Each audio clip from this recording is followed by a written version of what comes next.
আজকের যে ঘটনাটি শুরু করতে যাচ্ছি সেটি একটি পরীর ঘটনা। ঘটনাটি ঘটে আনুমানিক 1800 সালে। ঘটনাটি যার সাথে ঘটে তার ছদ্মনাম ধরা যাক সাফওয়ান। সাফওয়ান সাহেব তখনকার জমিদার বংশের সন্তান ছিলেন।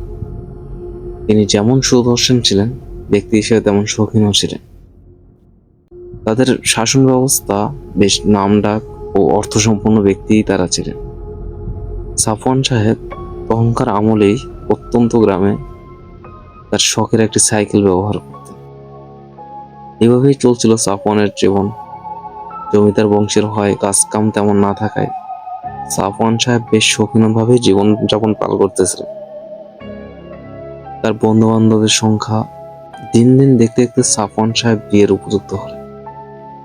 এমন একদিন সাফওয়ান সাহেব গ্রামের একটু দূরের গ্রামে তাদের বন্ধুদের সাথে আড্ডা দিতে গেলেন।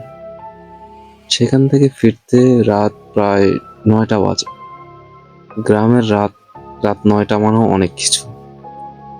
তখন সাফওয়ান সাহেবের সাইকেল নিয়ে তিনি ভাবলেন যে শর্টকাট রাস্তা অবলম্বন করবেন। তাই তিনি মেন রাস্তা দিয়ে না এসে জঙ্গলের রাস্তাটাই ব্যবহার করতে চাইলেন। যেই ভাবা সেই কাজ। তাগড়া যুবক থাকায় আর গ্রামের সন্তান হওয়ায় ভয় তেমন একটা নেই বললেই চলে। তিনি যখন বন্ধুদের বিদায় দিয়ে রওনা দিলেন তখন দেখলেন যে বেশ আলো, মানে দিনটি ছিল পূর্ণিমার। পূর্ণিমার আলো থাকায় বেশ চারিদিকে পরিষ্কারই দেখা যাচ্ছিল। তো সাফওয়ান সাহেব জঙ্গলের মধ্যে দিয়ে রওনা দিলেন সাইকেলটি নিয়ে। জঙ্গলের মধ্যে কিছুটা আসার পরে তার নাকে বেশ সুন্দর রজনীগন্ধা ফুলের, হাসনাহানা ফুলের টান আসতে লাগলো। তিনি জঙ্গলের মধ্যে সাইকেলটি নিয়ে যতই এগোচ্ছেন ফুলের ঘ্রাণগুলো ততই আরো গভীর হচ্ছিল। এক পর্যায়ে সাফওয়ান সাহেব প্রায় হাসনাহানা গাছটার কাছাকাছি আসলেন। এসে দেখলেন বেশ বড় একটা জঙ্গলে হাসনাহানা ফুলের গাছ।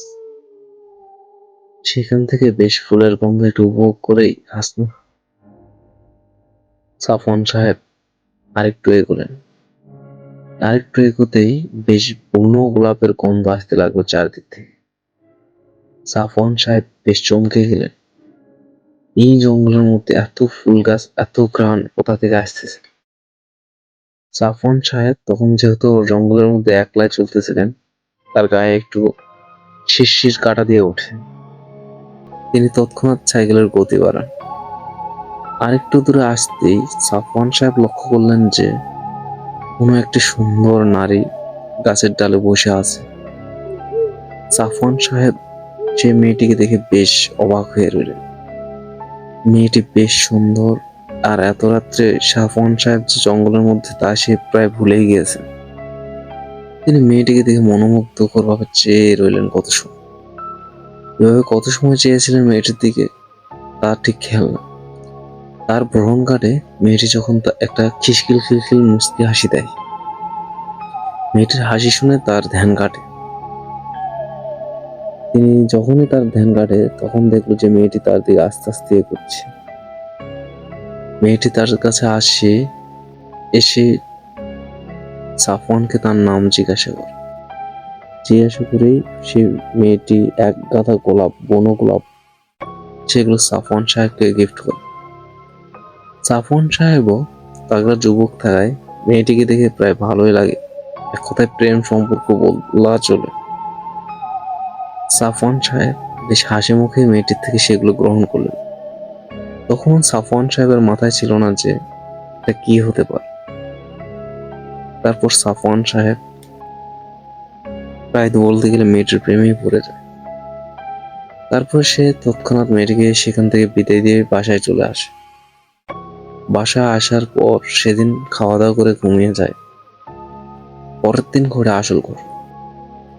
সাফওয়ান সাহেব বেশ জ্বরে পড়েছেন। ঘুমের করতেই উল্টা পাল্টা বলতেছিলেন। তারপর সারাদিন এভাবেই গেল। তবে সন্ধ্যার পর ঘটলো আসল কাহিনী। রাতে যখন সবাই খাওয়া দাওয়া করে ঘুমিয়ে পড়লো যে যার রুমে, তখন সাফওয়ান সাহেবও রুমে ঘুমিয়েছিলেন। হঠাৎ তার রুম থেকে তীব্র ফুলের গন্ধ আসতে থাকে, কালকের সেই জঙ্গলের মতো। এক পর্যায়ে তিনি তাকিয়ে দেখলেন যে তার পাশে সেই মেয়েটি এসে হাসতেছে। সাফওয়ান সাহেব তো বেশ আনন্দিত। মনে মনে তিনি তাই ভাবছিলেন মেয়েটির কথাই। মেয়েটি আসাতে সাফওয়ান সাহেব যে বেশ খুশি হয়েছেন তার বলার দ্বিধা রাখেন। এভাবেই তাদের মধ্যে বেশ আলাপ আলোচনা শুরু হয়। এভাবে আস্তে আস্তে তাদের জীবনে শুরু হয় একটা ভালো সম্পর্ক। মেয়েটি প্রত্যেক রাতেই সাফওয়ান সাহেবের ঘরে আসে।